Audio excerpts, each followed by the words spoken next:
yang berjudul Sekedar Formalitas.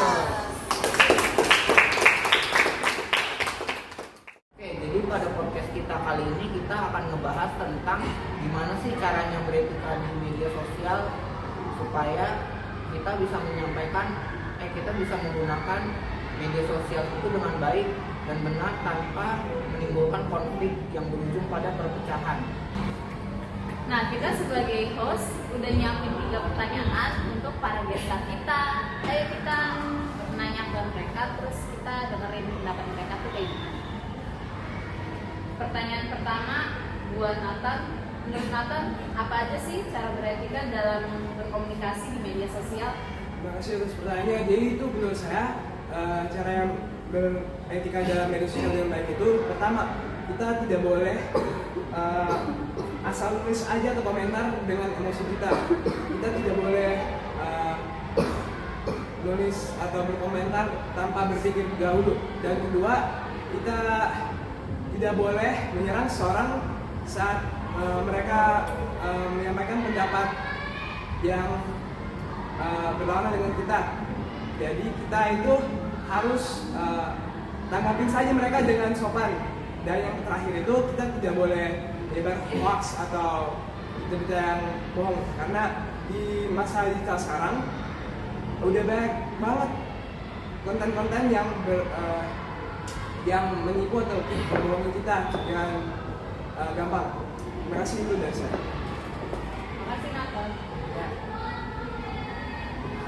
Oke, next.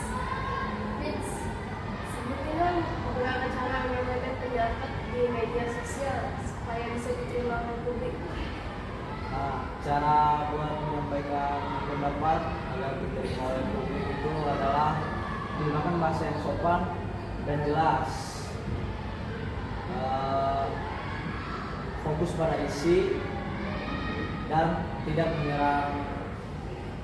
mengandung sara. Gitu dong. Oke, thank you.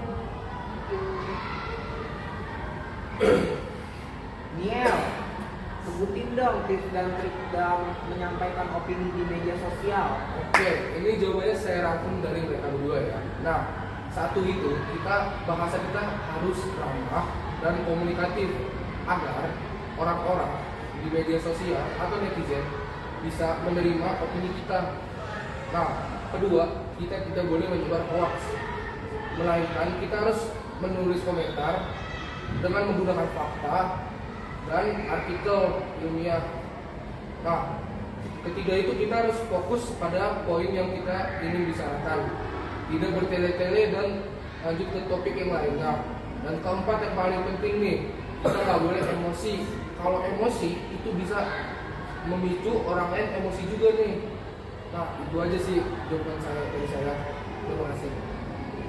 Berarti kita yang pertama tidak boleh emosi, Ya, kedua tidak boleh menyebar hoax. ya.